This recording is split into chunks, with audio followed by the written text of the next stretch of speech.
اعوذ باللہ السمیع العلیم من الشیطان الرجیم بسم اللہ الرحمن الرحیم یا اہل الكتاب قد جاءکم رسولنا یبین لکم علی فترة من الرسل ان تقولوا ما جاءنا من بشیر ولا نذیر فقد جاءكم بشير ونذير والله على كل شيء قدير وإذ قال موسى لقومه يا قوم اذكروا نعمة الله عليكم إذ جعل فيكم أنبياء وجعلكم ملوكا وآتاكم ما لم يؤت أحدا من العالمين يا قوم ادخلوا الأرض المقدسة التي كتب الله لكم ولا ترتدوا على أدباركم فتنقلبوا خاسرين قالوا يا موسى إن فيها قوما جبارين وإنا لن ندخلها حتى يخرجوا منها فإن يخرجوا منها فإنا داخلون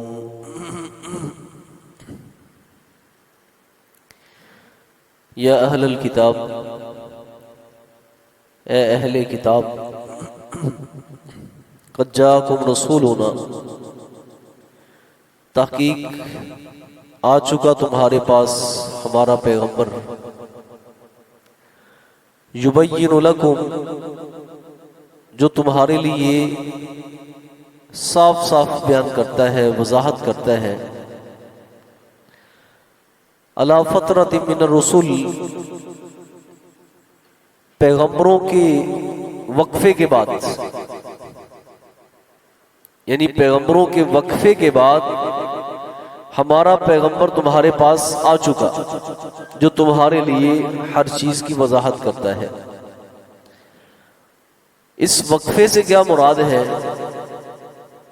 اس وقفے سے مراد حضرت عیسیٰ علیہ السلام کے بعد اللہ رب العزت نے کوئی پیغمبر نہیں بھیجا۔ اس لیے نبی علیہ السلام نے فرمایا کہ میرا تعلق عیسیٰ ابن مریم کے ساتھ بہت گہرا ہے کہ ان کے بعد اور میرے درمیان کوئی پیغمبر نہیں آیا، اور ہم اللہتی بھائی ہیں کہ جن کے باپ، ہم سب پیغمبر اللہتی بھائی ہیں، یعنی جن کا باپ ایک ہے اور مائیں مختلف ہیں۔ کیا مطلب اس کا؟ کہ ہماری شریعت ایک ہے، دین ایک ہے، طریقے مختلف ہیں۔ طریقے کیا ہیں؟ مختلف ہیں۔ اس لیے آپ نے فرمایا کہ میرا تعلق عیسیٰ ابن مریم کے ساتھ بہت گہرا ہے، بہت قریبی تعلق ہے کہ اللہ نے میرے درمیان اور ان کے درمیان کسی پیغمبر کو مبعوث نہیں فرمایا۔ اور تفاسیر میں یہ جو وقفہ ہے، یہ جو سپیس ہے بیچ میں، یہ 600 سال کی، 600 سال، یعنی 6 صدیاں بیت گئی، اللہ رب العزت نے بیچ میں کوئی پیغمبر نہیں بھیجا۔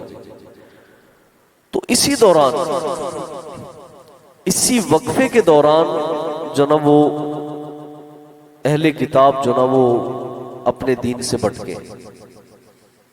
اپنے دین سے بٹ گئے، اور خواہشات اور بہت ساری بدعات،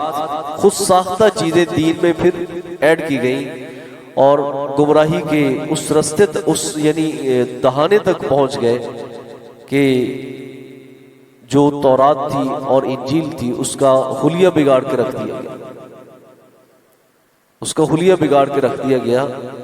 تو اللہ خالق کائنات نے نبی کریم صلی اللہ علیہ وسلم کو ایسے وقفے کے بعد جو مبعوث فرمایا نا، یہ بہت بڑا انعام تھا۔ دیکھو، جو بھی پیغمبر ہو وہ اللہ کا پیغمبر ہوتا ہے، اللہ کا بھیجا ہوا ہوتا ہے۔ وہ کسی بھی خاندان سے ہو، کسی بھی لڑی سے ہو، کسی بھی نسل سے ہو، وہ اللہ کا پیغمبر ہوتا ہے۔ بنی اسرائیل نے اپنی کتابوں میں تمام تر نبی علیہ الصلوۃ والسلام کی جو نشانیاں تھی وہ پڑھنے کے باوجود انکار صرف اس وجہ سے کر دیا کہ یہ پیغمبر بنی اسرائیل میں سے کیوں نہیں آئے، بنی اسماعیل میں سے کیوں آئے۔ اللہ اکبر، ایک بہت بڑی بات، اس کا تعلق اس کے ساتھ بڑا گہرا ہے۔ جو والدین ہوتے ہیں نا، والدین خود ان کا عمل جو بھی ہونا اپنی اولاد کے بڑے خیر خواہ ہوتے ہیں،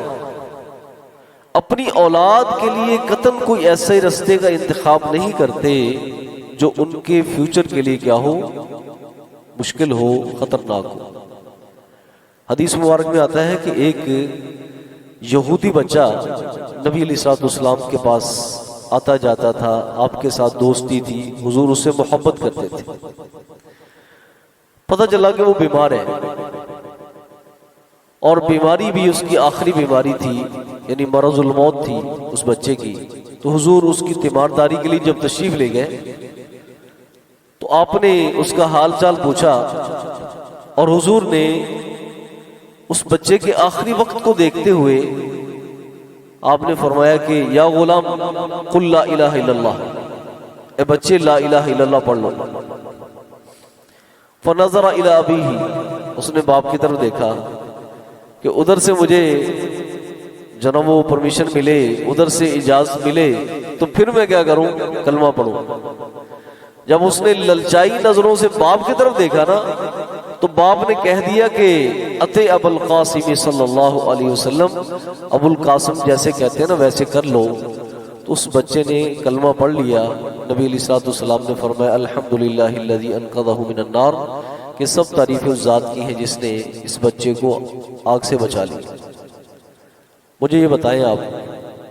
اہل کتاب نبی علیہ الصلوۃ والسلام کو اگر سچا پیغمبر نہ مانتے ہوتے تو بھلا کوئی باپ اپنے بیٹے کو یہ کہتا کہ تو بے دین ہو جا؟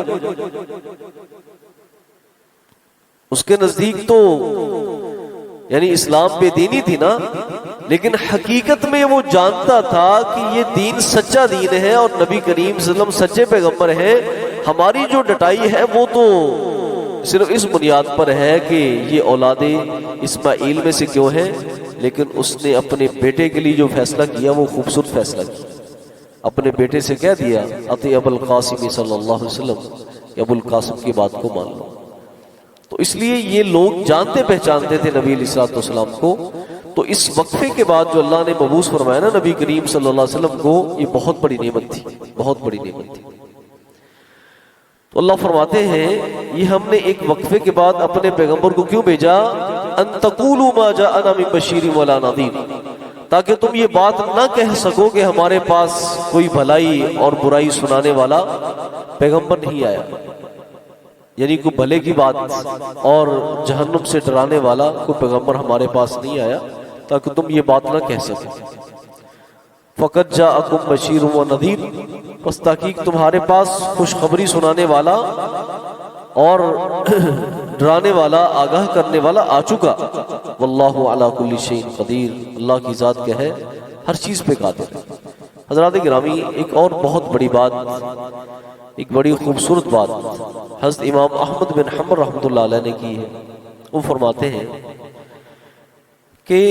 نبی علیہ الصلوۃ والسلام کے بعد بھی کیا ہے، نبوت کا سلسلہ ختم ہو چکا، اب تو کسی پیغمبر نے نہیں آنا، ٹھیک ہے۔ حضرت عیسیٰ علیہ السلام کے بعد تو کتنا وقفہ تھا نبی علیہ الصلوۃ والسلام کے درمیان اور حضرت عیسیٰ علیہ السلام کے درمیان، 600 سال کا۔ اب کتنا وقفہ بیت چکا ہے، 1450 سال۔ حضرت امام احمد بن حنبل رحمۃ اللہ علیہ فرماتے ہیں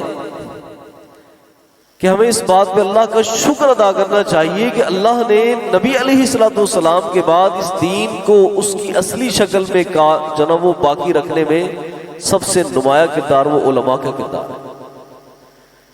جنہوں نے دین کی صحیح تشریح کی ہے اور ہر زمانے میں کی ہے۔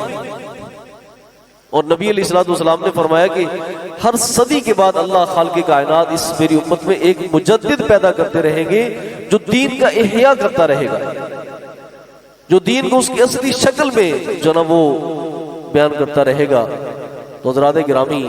ہمارے پاک و ہند میں اللہ خالق کائنات نے مجدد الف ثانی اور ان کے بعد شاہ ولی اللہ محدث دہلوی رحمۃ اللہ علیہ، اور اس سے پہلے آپ محدثین کا زمانہ لے لیں، حضرت امام بخاری رحمۃ اللہ علیہ اور جو نا وہ ائمہ محدثین اور ائمہ فقہا جنہوں نے اپنے وقت کے حاکموں کی جنہوں نے کیا کھائی ہیں سزائیں جھیلی ہے، لیکن دین کے کسی ایک مسئلے کے اوپر حرف نہیں آنے دیا، تو فرماتے ہیں کہ اس امت کے اوپر سب سے بڑا احسان کن کا ہے؟ علماء کا ہے۔ انہوں نے کتنے ہی جنم مردوں کو زندہ کیا ہے، کیا مطلب جن کا ایمان مردہ ہو چکا تھا ان کے دل کے اندر ایمان کو زندہ کیا ہے،